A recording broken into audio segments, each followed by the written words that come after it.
Hello, and welcome to the Notary Business Talk, the podcast dedicated to sharing ideas, strategies, and techniques to help grow your business and improve your life. And now, with more than 2 decades of notary business experience, your host, Abraham Zamora, the notary entrepreneur. Well, hello, everyone, and welcome to another episode of the Notary Business Talk. My name is Abraham Zamora, and I am the notary entrepreneur. And in this episode, we are going to discuss how to conquer anxiety as a notary entrepreneur, because that's something we all experience. Ronnie and I, even 20 plus years, 10 years later, we're still experiencing some sort of uncertainty at times. So it's completely normal, but I think more than ever, we're seeing it come up more on like forums. I'm seeing it on Facebook groups. I know, Ronnie, you were mentioning that in your general mentorship, a lot of this started popping up as a concern that notaries were having.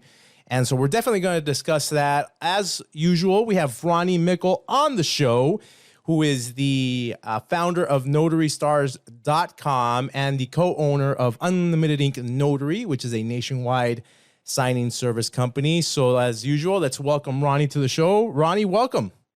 Thank you for having me. I love being here. I love doing this with you. Yeah, it's fun. I love the interviewing part. I love digging deep and kind of, pulling stuff out of your head that sometimes I think you don't even realize are in there. And it's always fun. So, but I want to go over a few things when it comes to anxiety, and really 3 things. What is anxiety? And anxiety is sort of the way I understand it and the research that I've done, how it actually manifests as a notary business owner, and ultimately how we can overcome this anxiety that a lot of us actually feel. So I'll start off with what I think is the best definition I could find about anxiety. And then I want Ronnie and myself to kind of go over a little bit of how we've experienced anxiety in the past.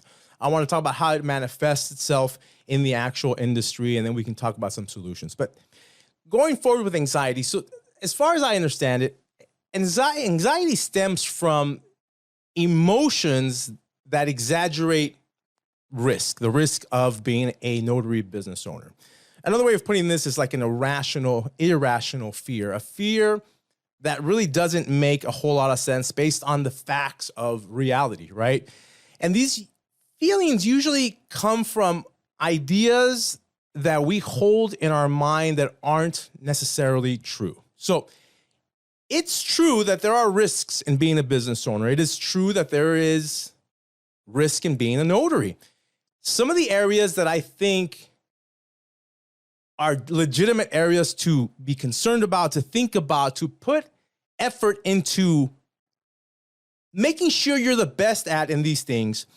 But really where I think anxiety comes from are 4 different areas. One is the fear of failure, right? Particularly when you're new and you haven't really had the years of experience that someone like, say, Ronnie or I have had, where we've been through the cycles, the ups and downs, and sort of know what the potential outcome is going to be because we have the experience behind us. But newer notaries don't have that. And so this fear of failure becomes more of an intense emotion that ultimately leads to anxiety based on the context of their knowledge. I mean, they know only as much as they know. Other people could be telling them, yo, don't worry about it. But for them, they're not seeing a paycheck coming in every single month because there's no notary work, let's just say, for example. There's definitely a risk of failure. And ultimately, Ronnie, wouldn't you agree that failure is absolutely possible in this industry as notaries? Not everybody, you would say, makes it. Isn't that true? I have to say that is true. I don't want to tell anyone that they can't make it. There are factors, and I want to make sure that this is clear because I don't want someone to think that we're pumping that into the brain because I don't want anxiety to come. There are some factors that could make it harder for you to achieve success. If you are in a highly populated area or a pretty large city, you have a great probability, if you're willing to put in the work, to succeed. If you are in a more rural area where there are less properties and a lesser population, you may need to combine services or combine things that you can do in order to achieve success. And when I consider success, it means never working for anyone but myself again. That to me is success. That's all I need. Right. I don't care how much money I have. I just need not to work for someone else. I don't mind working for clients. I don't mind working for other things, but it may depend upon area and those types of things. But I think the fear of failure comes sometimes more times irrationally from those who don't understand the power that they have to work on their own. I think, one of the first things to get rid of anxiety as a small business owner is to understand the power that you actually have of just saying, I'm going to take this first step. Right. And that's not always very easy to do because particularly for those who are new, they may not know what the next step is and they may not know who to ask or who to talk to. I mean, there are so many people out there giving advice. I mean, when you and I started, it seemed like it was lonely only, just you and I. Now it's the opposite. There's just so much information on TikTok and YouTube that it's overload, right? And I think a feeling of being overwhelmed comes over notaries, and they don't know, they become paralyzed. And I think it's really interesting that you say this, and I wish I had it with me today. I actually just watched a documentary about the age that we live in. Take notary out of the equation altogether. We are in information overload now. There is more information being published every second now on TikTok, 24 hours a day around the world than ever before in all of human history. So much to the point that it actually affects how web pages are categorized and loaded. Google was actually on a backlog for the longest time because they weren't expecting such an influx. It started during COVID, which kind of like we had a lot of notaries come into the industry. Right. A lot of information, a lot of people started working from home, blogging, doing things, all of these things being shoved into TikTok. A new social media platform arose. Now we have even more information going onto the internet, and it actually did cause a backlog of information. So if Google, one of the biggest resources we have for information, goes on backlog, I mean, think what it's doing to our brains, and information overload is actually a thing. Right. So I'm glad that you brought that up. And I would like for your listeners to actually just go out and do a Google search on information overload and how it affects the human mind and human psyche and the human heart and the feeling that you walk through your day with. Yeah, it definitely can become overwhelming. Mm-hmm. The other area that I think is a realistic risk, although I think, and this is where the anxiety comes from, I think notaries and people in our industry kind of blow it out of proportion. This is the irrational emotion, right? Or it becomes a bigger issue than what they really think it is, although it really is an issue or something to be concerned about. And that's the area of financial pressure, right? Even if you're making money, but specifically, especially when you're not making a whole lot of money, this idea of being self-employed, especially if you come from being an employee, right? And you jump into notary, this idea of uncertainty, this idea of, I didn't get as many orders, as many signings, as many notary jobs this month than I did in the last 3 months. Oh my gosh, that's it. It's over. This is how it's going to be for the rest of my career. And then this is where the anxiety settles in. Although a legitimate issue, and there's ways of preparing, and we'll talk about how we can prepare to alleviate future anxiety. But that's definitely an area where I think anxiety comes from financial pressures. Wouldn't you agree, Ronnie? I think so. And, I want to say that anxiety starts before you start, actually, for a lot of people. I see so many people yes, that are that's sitting true. in their day jobs right now, afraid to leave their day jobs and even stick a toe in the water on something that they're truly interested in. Right. I guarantee you right now there's someone listening to this replay of this podcast or is going to watch it on YouTube, and they're going to say, oh, they're talking about me, because they're sitting at their job and they're really interested in this. They're trying to learn bits and pieces as they go. And the anxiety of taking that first step of saying, I'm going to do it part-time, or I'm just going to quit my job and go, is keeping them. And then when you get into the actual career, and it's not just financial pressure, that is where it starts for a lot of people, because finances are a huge part of anxiety for a lot of small business owners. But the anxiety stems, to me, from, when I started being a notary, I was single and I was in my 20s, late 20s. I'm in my mid 40s now. And for me, I didn't have, I was lucky in a sense. I mean, I don't want to go down too far of a road. I mean, anybody that's at Notary Stars knows, and I love my parents, but my parents were very different. They didn't care if I went to college. They didn't care if I opened a business. All they cared about was I was a good person and I knew how to balance a checkbook and that I didn't rob a bank and, I didn't beat my dog. Those were the biggest aspirations that they had for me. And to this day, I own a multi-million-dollar company and I go home and they don't care what kind of shoes I'm wearing. They don't care if my hair is combed. They don't care if I gained 10 pounds. They just love me. And so in a lot of ways, that was really freeing, because in my 20s, when I started doing this, I was living in the center of Los Angeles and the pressure actually came from me. But I can only imagine if I were in a relationship at the time of starting a business. I got into a relationship after starting a business.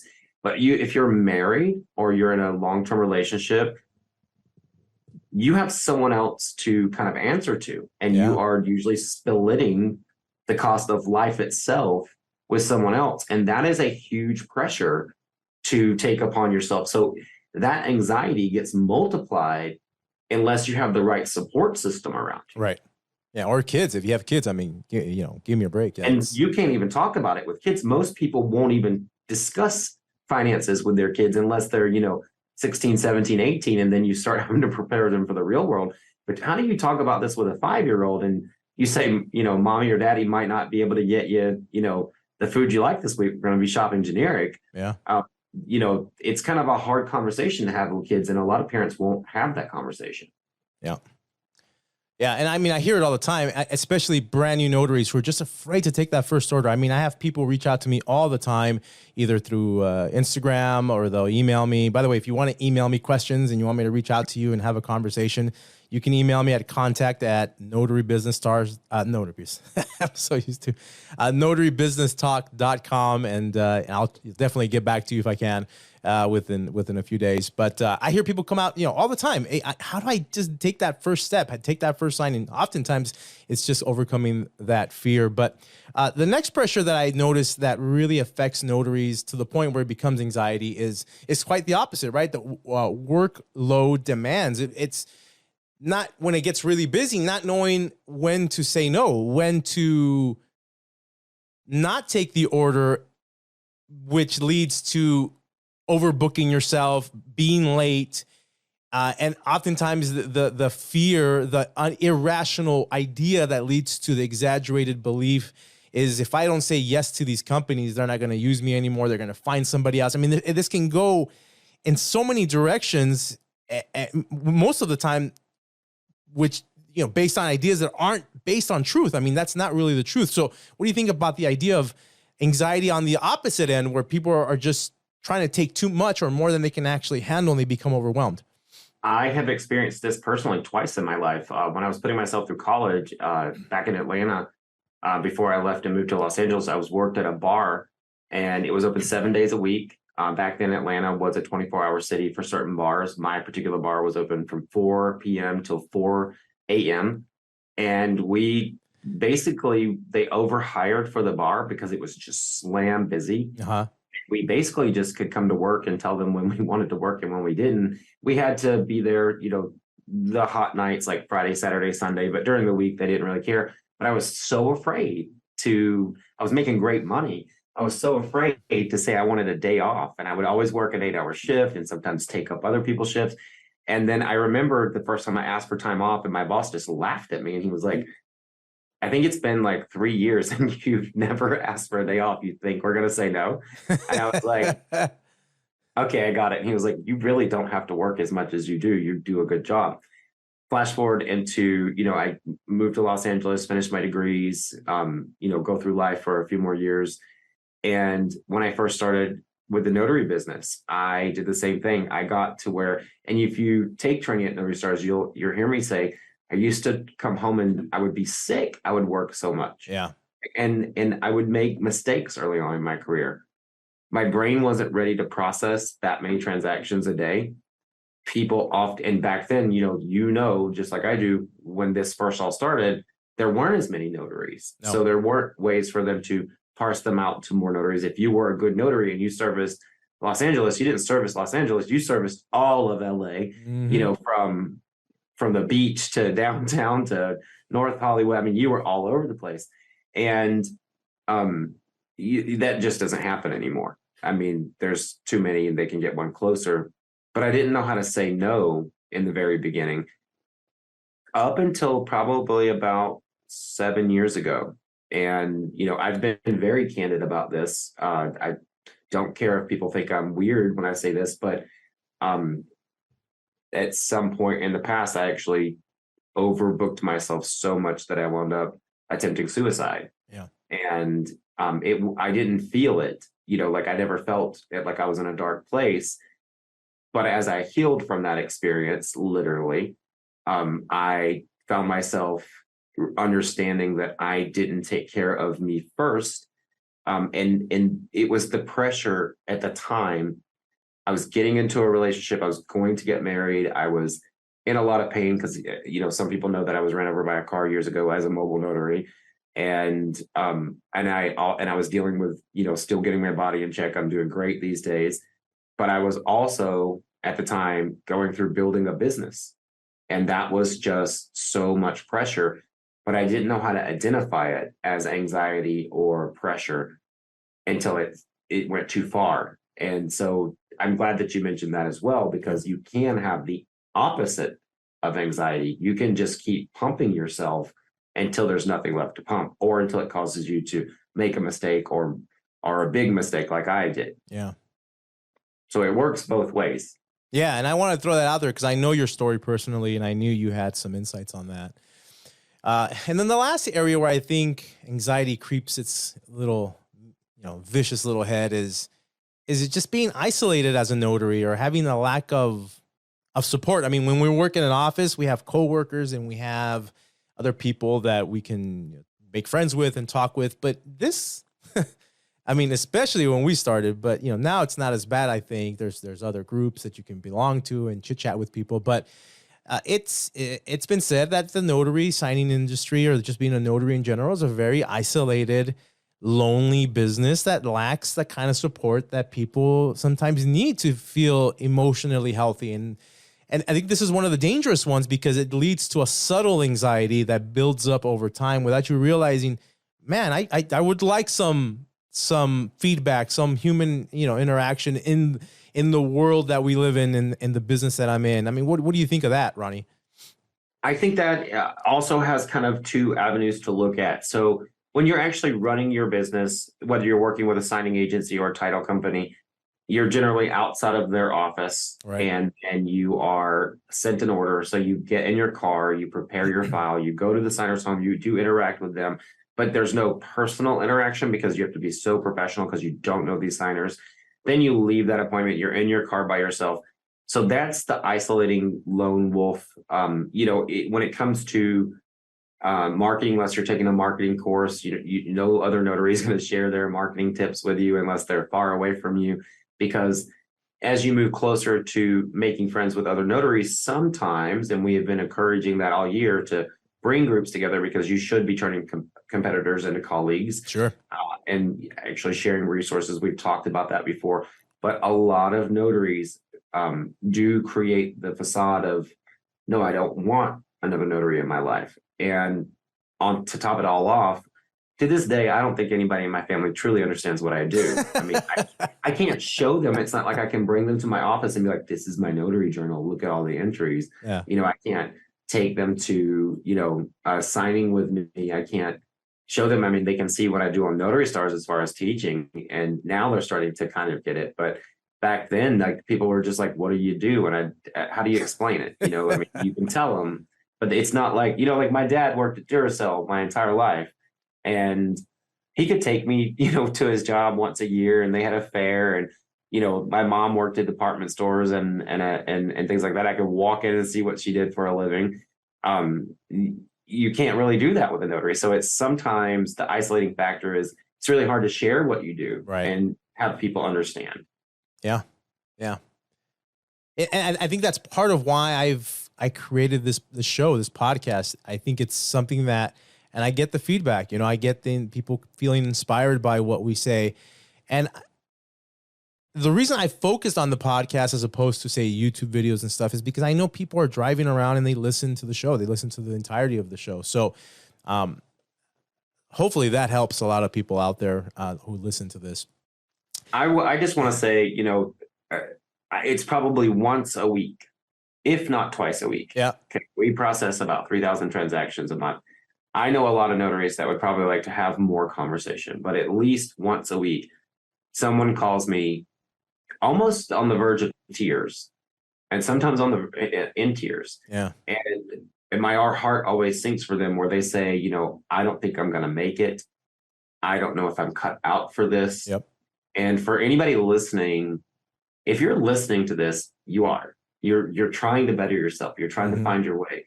And I just want to let anybody that's listening know you are cut out for it. You are finding your way. If you have spent this much time, we are 30 minutes into a podcast right now. If you made it to this moment listening about this, it's resonating with you. And then that means that but you're not alone. No, it's just that, you mentioned something earlier, and I know I go off on tangents, but we also live in this age of social media, right?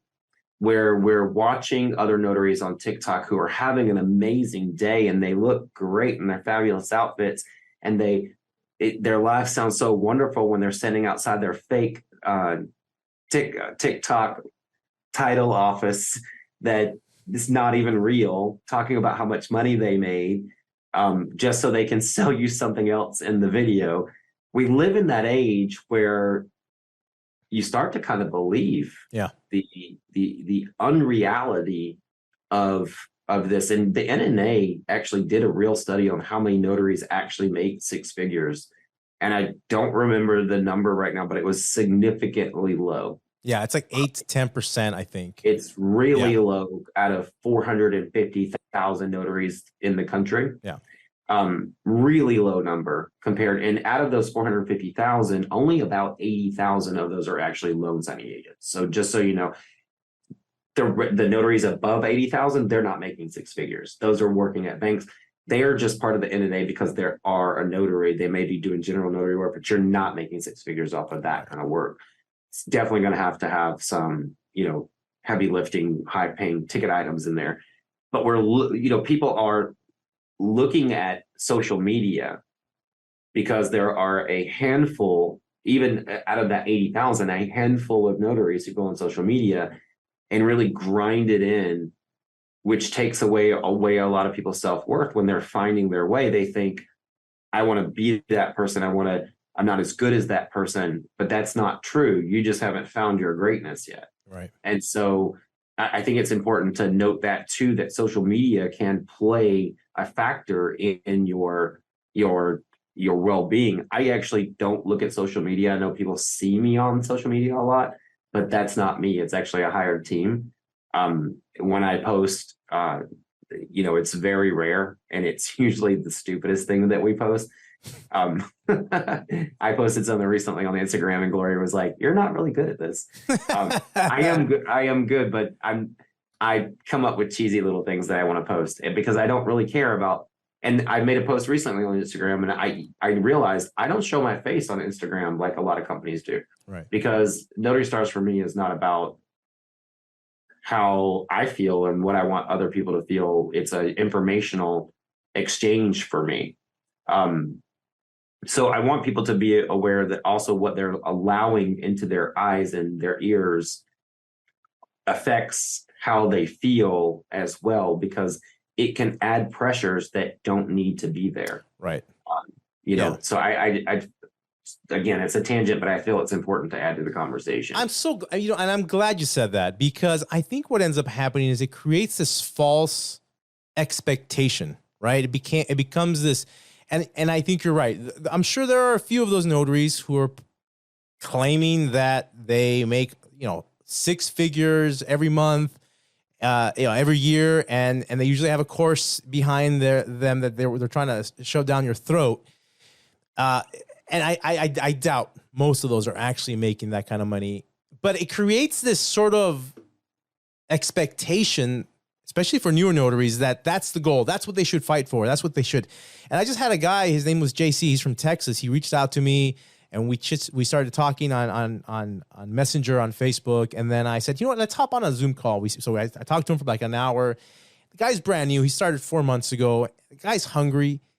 And he, and he's telling me, Abraham, if I can just make $500, $1,000 a month, like that's huge for me, right? That'll change I can take my family for dinner every month, where right now I can't do that. Yet we're trying to sell people, hey, make $5,000 a month when they haven't even made $500 a month. And so I think expectations are unrealistic. I think they're trying to sell it more than it's actually true. I'm glad you're saying that. So for those of you who are like wondering, why am I not making $5,000, $8,000 a month and everybody else in this industry is, the truth is most of them are not. Don't hold yourself to that standard. We'll talk about what you can do to improve that. But I think Ronnie is absolutely correct. That is not what you want to focus on. That is not reality as it is. What we're going to talk about right now is, go ahead, Ronnie, you want to say something? I can't wait to talk about what we do to fight anxiety. But before we go into that, I just want to mention, I wrote down some of the most common things that I hear on these notary support calls. Yeah. Let's hear it. The number one thing is they ask me, do you think I'll make it? Yeah. And, I was actually called out by some crappy notary once because they asked me, do you think I'll make it? And they misconstrued what I said. And my answer is always, that's up to you. And there were 100 other notaries when I made that response. But of course, that was drugged down the pipeline and drug into something that I didn't say. It's up to you if you'll make it. I can't be the determining factor, and I'm not going to be someone who says, yes, you're going to make it. If you want to make it, then you are going to make it. Okay. Right. I'm a big believer in the Jungle Book at Disney and, just the bare necessities of life. Whatever you need, it will appear as long as you put one foot in front of the other. But the next question is, what if I don't succeed? I had that was a big one for me. What if I don't succeed? I had someone tell me you need to have 6 months savings. I didn't. I just went for it and clawed my way. But what if I don't succeed? Well, now we live in a world, and most people can DoorDash, Lyft, Uber, Amazon Flex. You've got a backup plan, okay, that literally only takes 24 hours to sign up for, and get signed up for them. So I'm a little tired of that question. Like, what if I don't succeed? You got to fail safe. Okay. Some people say, I don't think I'm cut out for this. It's because they get too nervous before. People say, I don't feel like I'm enough. No one seems to understand what I'm doing here. And they mean that in a lot of arenas, like other notaries don't seem to know why I'm here. Title and escrow don't seem to know why I'm here because they don't have their confidence level up or their family. And then the biggest one, I think, is I'm afraid I'm going to let my family down. Those are the ones that I hear the most. And I started keeping a log of them. And I actually have kind of a reminder journal of things that I talked about with notaries so that I can use those to help other notaries. And I save some of my emails sometimes to kind of refer to them so I can remember what I told someone, because I'm trying to find the perfect answer. I don't know if I ever will, but I'm trying to find that perfect answer to get someone out of that. But until we find that perfect answer, let's talk about some of the things that we do to pull ourselves out of a funk or get out of being scared. So I think the first thing is we need to define what success looks like to us. And it doesn't have to be what we see, like you were saying, on social media. It could be the $500 a month, like JC was talking about. That might be enough to pay for that vacation, twice a year.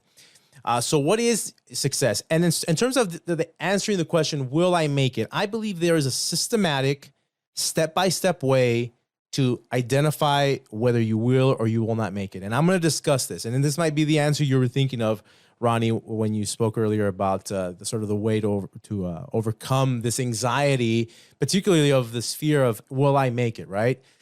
So I have 5 steps that I've spent all day today preparing for this podcast, thinking, what can I actually give people, aside from this, this feel good affirmation crap. I mean, fine. You can tell yourself you're great all day. That's not going to make you make more money and increase your business if you're just telling yourself that all day. There's actually has to be a tangible, specific way of doing this. And here's what I've discovered from my research. So number one, you need to evaluate your skills honestly.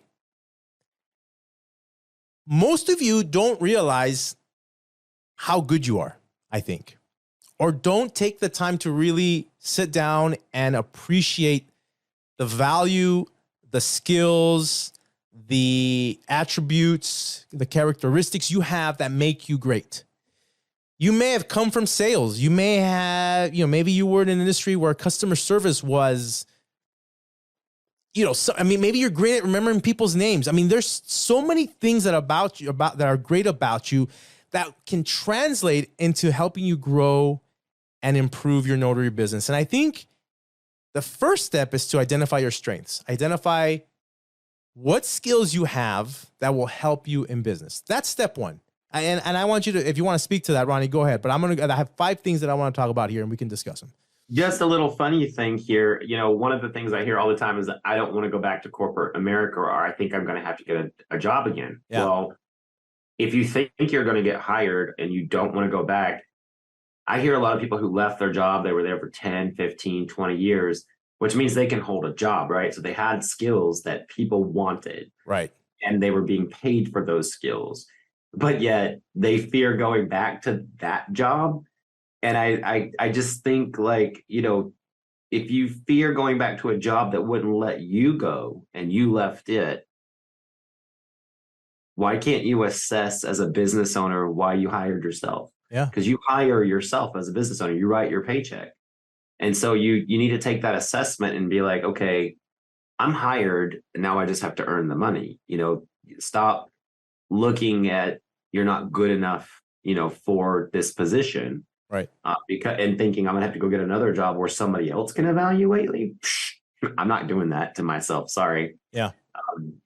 Maybe I've been in it too long, but I will never work for a job for anyone else again. It is too freeing to own your own business.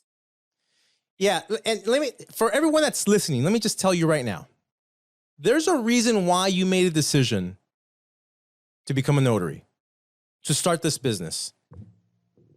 You've come this far. You got your license, you got insured, you got your equipment. There's a reason why you decided to do that. And let me just say something else. It's very rare for an individual to have the courage to do what you've done, to leave a job, the safe secureness of a job, benefits, and take a leap of faith in themselves to go into business. The entrepreneur mindset, the thing that drives the world, is not something that most people have. Yet you do. Mm-hmm. And right now you're not giving yourself enough credit.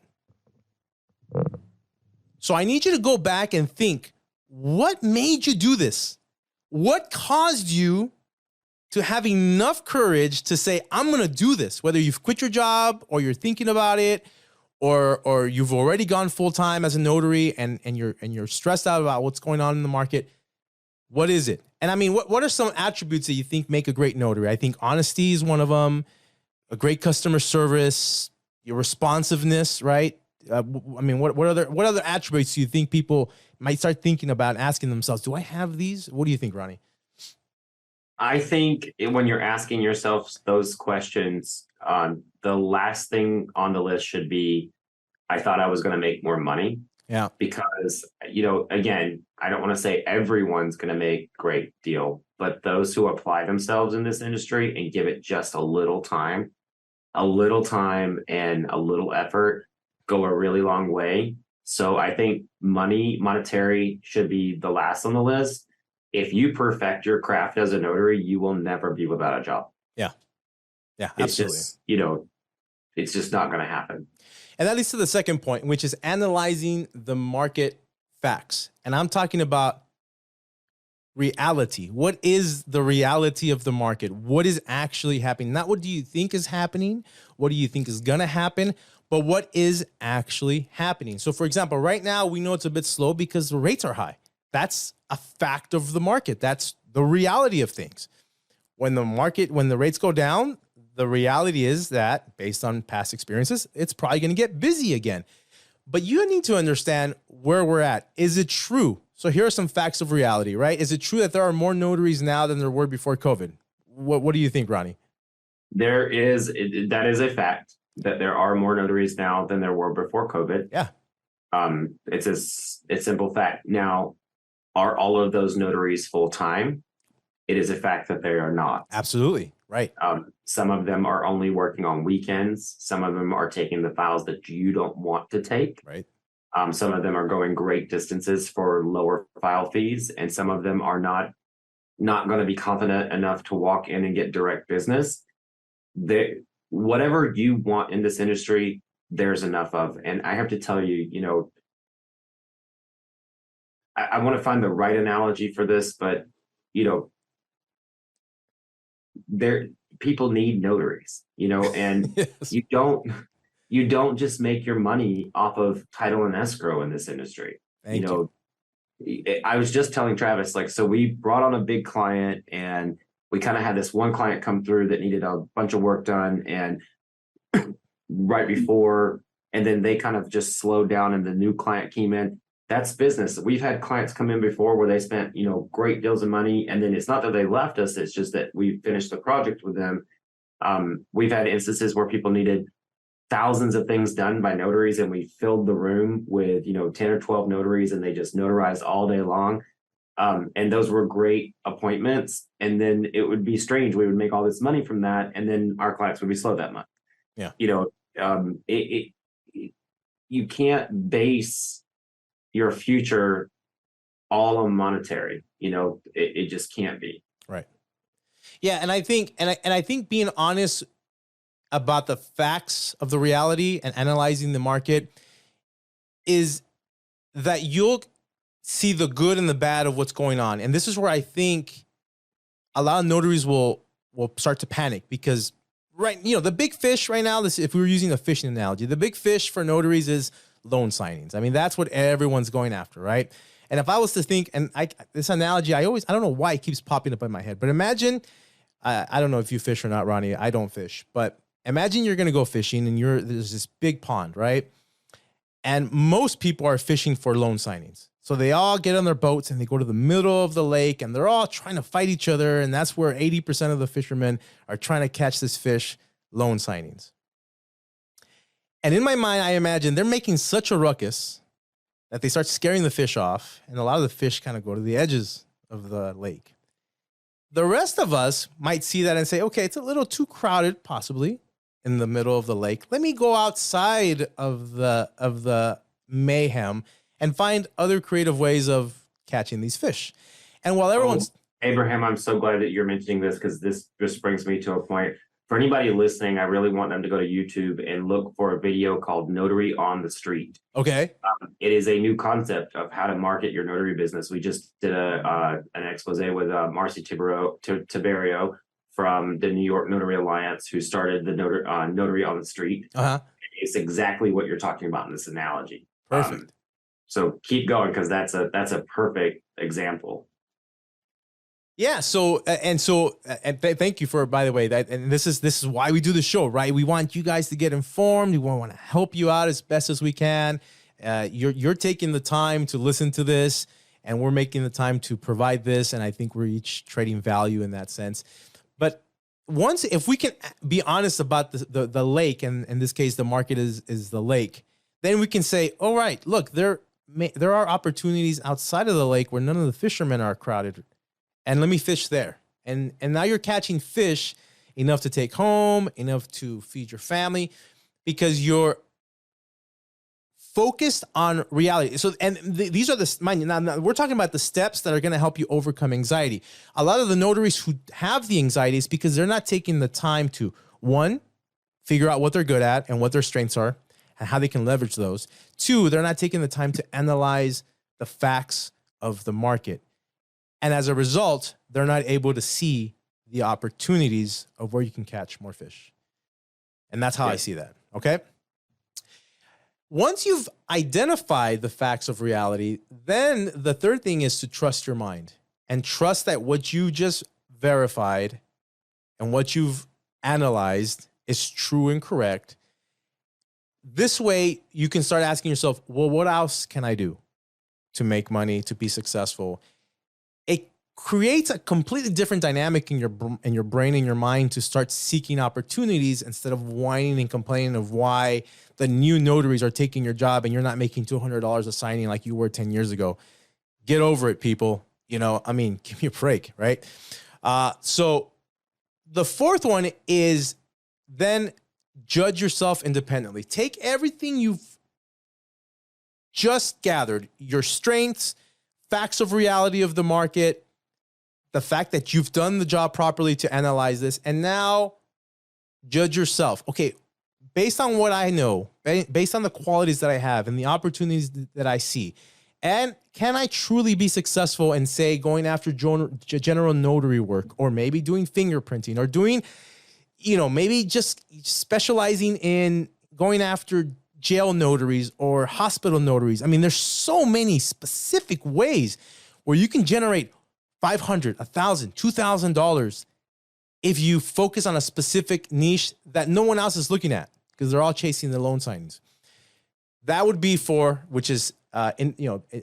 evaluate or judge yourself independently. And then the final step is to take purposeful action. Once you've identified, okay, this is what I'm good at, this is the market, here are the opportunities, I trust my mind that this is actually true and correct. Now how do I go about doing this thing that I think is the best opportunity for me? And then that's where you might want to find a mentor, you might want to look online, but now you know specifically what you want to target on. And that's pretty much what I think is the best way to get out of the rut, get out of the state of fear, irrational fear, and exaggerated emotional anxiety, and help you sort of think in terms of, moving past that anxiety. What are your thoughts on that, Ronnie? I loved everything that you said. I think it's absolutely true. However, the power of anxiety that anxiety can have over us, I think that there has to be some other ways that are not analytical. Now, ultimately, we have to be analytical to get rid of anxiety, just like you said. Right. But I have had debilitating moments in owning business. I've had debilitating moments in just life in general, where anxiety can be overwhelming, where it can keep you from getting out of bed on time. It can keep you from applying yourself. It can keep you from feeling like you're going to be able to breathe your next breath. Yeah. At one point in my life, while I was starting this company, years and years and years and years ago, I was at Cedars-Sinai in Los Angeles, California, convincing a doctor that I was having a heart attack and had to wear a heart monitor for 2 months, just to be told that, nope, this is still anxiety. I actually went to a doctor. It's so funny. My heart was beating so fast. I was having a panic attack, and the doctor, I was like, they were like, yep, your heart's beating really fast. So it starts beating faster. And he was like, calm down. And I said, I'm having a heart attack. And he said, no, if you were having a heart attack, you wouldn't be able to tell me you were having a heart attack. Like, you'd be in so much pain. And that's when I started to get over anxiety. And I'll tell you, I came up with some things, and I found the perfect way to deal with anxiety so I could get myself into that analytical mode that you were talking about. Right. To snap yourself out of it, right? Snap myself out of it. Yeah. And I still have to do these things to this day. Yeah. So I have a playlist on YouTube that's on my personal YouTube, on my Spotify, on my Alexa, she's going to talk, but on my on all my music devices, I have a playlist. Uh-huh. On YouTube, it's actually a video playlist of things that make me happy. And one of them is Kristen Chenoweth, If You Hadn't. It's one of the most funny videos of Broadway play. And I wouldn't listen to this on the regular. It's just funny things. I have funny comedy mixed in with it. I have a funny get me out of my mind playlist, and I sometimes start my day with funny videos instead of looking at social media and TikToks and looking through all the various things, I'll go to my playlist. So as you're watching these things, start saving them for your future, save them to your own playlist, and go to those playlists and watch those things that bring you out of a funk. I have 2 dogs. I used to have one. A lot of people know Mr. Chappie, who passed away. He was there for 17 and a half years. Yeah. But now I have Layla and Porter. They've been in my life for 2 years. So I really technically have 3 dogs, but one of them is just on the Rayburn Bridge watching over us. I encourage you to play with your animals. Yeah. That is what they're there for. A lot of times small business owners neglect animals, and that's the unfortunate thing, is that they will always love us no matter how much attention we give them. So I have actually, while I'm working from home nowadays, I actually start my day with my dogs.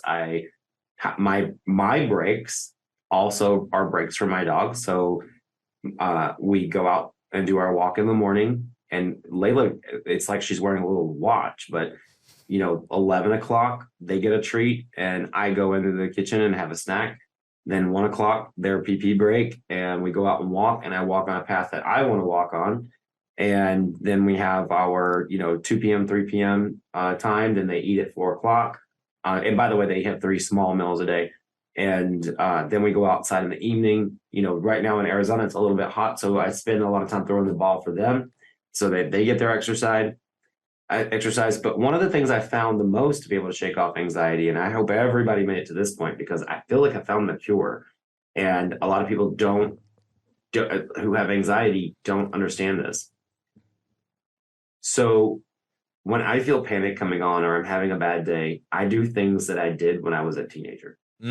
Before I understood the pressures of life, before I understood mortality, before I thought I could die, before I needed money, before you even had to have money. You remember being 13, 16. You didn't need money to have fun. Wait. We're going to die one day? I'm just kidding. Yeah. Before you started thinking those things. So I own a Nintendo. I don't like to play Nintendo, but I did when I was a teenager, so I own one. Yeah. I own the Nintendo Switch, where you can download games, and the only games I ever play are Mario games and Donkey Kong. So anything that's 2D, you don't have to get complicated. I started bike riding. I remember when I was a kid, I wanted to be a BMX, jump ditch person, ramps and all that stuff, and I used to build them and do it. I would probably break my back if I tried to do something like that now, but riding a bike, just feeling that wind on your face. We have a great canal here in Arizona. You can ride a bike up and down it when it's not too hot. If you live near a park, I will tell you, everybody in the world has been on a swing set, and you can go to a park and just sit in a swing and swing as high as you can. It's not going to hurt you. Another thing that we all did, especially our age, if you're younger and have anxiety, you might not understand this, but I used to go to the mall and the movies as a teenager. And I have found that not watching a movie on Netflix, right, but actually going to the movie theater, buying the popcorn, buying the candy, have broke me out of those funks and panic attacks. Sometimes there's not a movie to watch, but going to the mall, we all went to Claire's and looked at stupid jewelry. I mean, it's different now, but we all went and bought hacky sacks and did those things. I still go into those funky stores. And one of my favorite things to do is go get lost in a dollar store, because you can spend all you want in a dollar store and buy, candles and crap and things that you don't really need, but you might use one day. I mean, I just went to go see Barbie at the movie theaters. It was a blast. By the way, it's a good movie if you want to. Yeah. A couple of more things. Coloring in a coloring book. Yeah.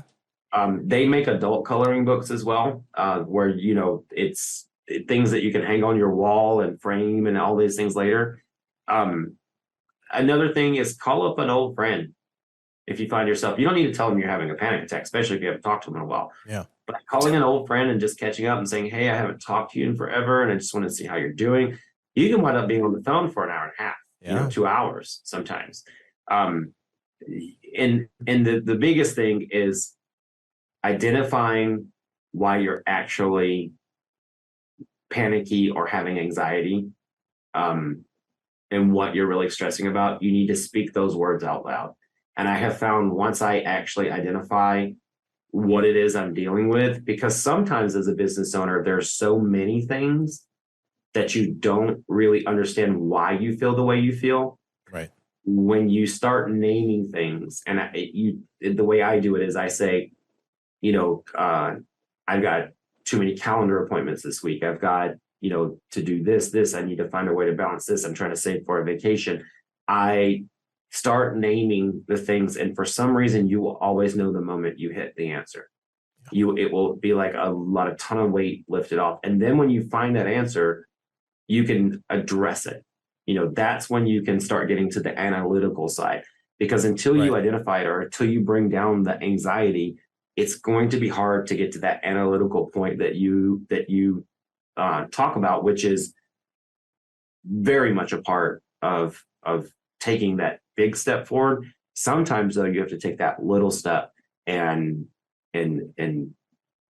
identify the problem. And sometimes the best way to identify a problem is pull out a coloring book or go get on a swing set or ride a bike.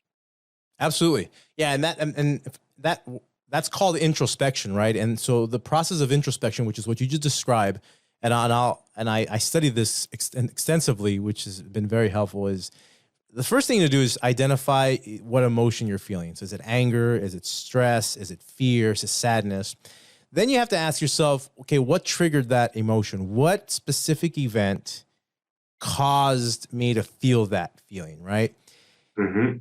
And then once you've identified, okay, this is what caused it. Let's just say you didn't get any end of the month and you realize, and you look at your statements, you've only made half of what you normally make.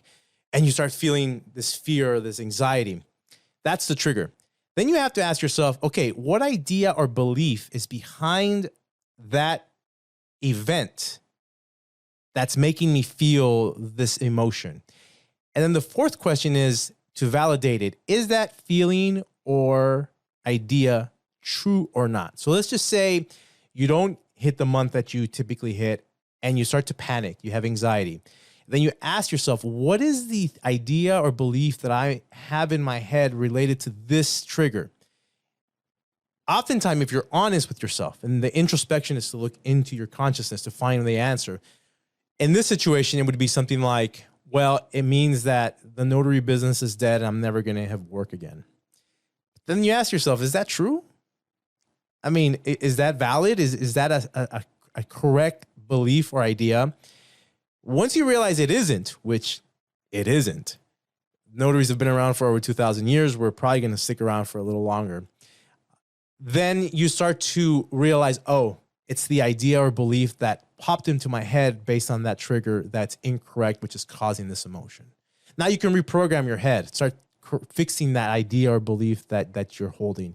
And that will help. And so this is what you're talking about. So initially shocking yourself, you have your pets and you do your bike. I do a little harmonica and that gets me out of my funk. And then you start analyzing. So yeah, good stuff. And you wrote about this on your blog, right? Is that I remember reading that. I did. And I'll be embedding this particular episode into that blog as well. Excellent. And I'll link it into our YouTube play. And I think you have it to put on your website as well. Yeah. The one thing that I wanted to add to that really quickly is, as you were talking, it jogged my memory, and I just want to see if I can get these words out properly. Sometimes the way we feel as adults can also be brought upon us by something that happened in our past. Usually. Yeah. And, without getting too deep, because I am not a therapist, a psychotherapist, a counselor, or any of those things. I just have lived a life and had to deal with these things myself. Sure. I love my parents, but, my father sometimes tried to make me feel dumb as a kid because he thought that would make me better as a person. And, he's since apologized because we didn't have these understanding of how this affects people. However, throughout my life, there have been moments where things that were said kind of resonated as I got as an adult. I've had to overcome a lot to just own a business. And I start seeing sometimes notaries that bring their past with them. Yeah. Whether it be that you had a boss that made you feel bad about yourself, even though you might have been there for a long time, or when you were younger, you were fired from a job because you didn't do the right thing, but you're different now.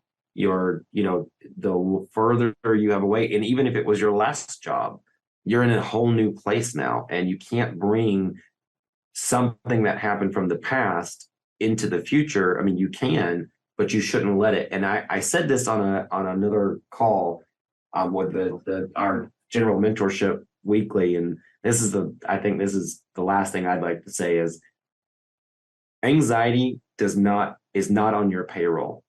You should not write a check to it. You're not going to write a check to it. So it really has no place in your business. You as a business owner really have to take the authority to identify what anxiety is and say, get the hell out of my office. Right. And that should be, if you want to have anxiety over relationships, great. But your business, you should be able to say, no, you don't get to work here. You don't have a place here. There's no desk for you here. Talk to anxiety like it's a person and say, get the hell out of my office. Yeah, and I think sometimes that works, and sometimes it's such a overpowering emotion that, and I want to say this, and I should have said this at the beginning. This isn't medical advice. We're not giving you guys advice on how to treat this kind of stuff. This stuff is serious, right? And I think in most cases, what we just talked about and what Ronnie just said will hopefully help. If it doesn't, though, definitely seek professional help. Go talk to a therapist, a counselor, or something. Or a business coach. Someone that can actually help you sort of see what you can't see because you're a little too close to the picture. But at least for now, I hope you guys enjoyed the content that we gave. And now I know, Ronnie, you have every half a year, biannually, you have an event coming up. I know you have an event coming up. You want to tell us a little bit about that? Yeah, so it's actually a biannual event now. Every 6 months, I do an SEO seminar. Okay. So if you are a business owner and you own your own website, it is a paid seminar. I actually upped the prices this year, and they're probably going to go up next year. Recently, I was inducted as a Wix expert. Right. So I'm actually the highest level Wix expert that you can possibly be at Wix. I don't work for Wix, but anyone that's building their website through Wix can actually contract me, and I can invoice directly through Wix for helping them. But I also sell things on my own, and you guys know I have a marketing course. For anybody that's not in my marketing course, let's say you own your website, you know a lot about marketing, but you don't understand how the internet works. On August 12th, and registration will be closed at August 11th. You just go to notarystars.com. It'll be right at the top. But I will be teaching you everything that I know in a 4 to 5 hour seminar about search engine optimization. I will be going over every component. You won't believe how easy it is. So if you own your own website, if you're working on WordPress, Wix, GoDaddy, I will be taking you through the components that you should be able to do on your website. No web design skills needed. And you will know when the next person calls and says, let us do your SEO for $350 a month, you can laugh at them and hang up because they'll never do what I will show you that you can do. And I can put my money where my mouth is. I can actually show you several pages that come up on page 1 of Google, sometimes beating Google My Business, meaning that the website is so powerful it comes up before Google My Business, which is really hard to see. But I can teach you how to do that.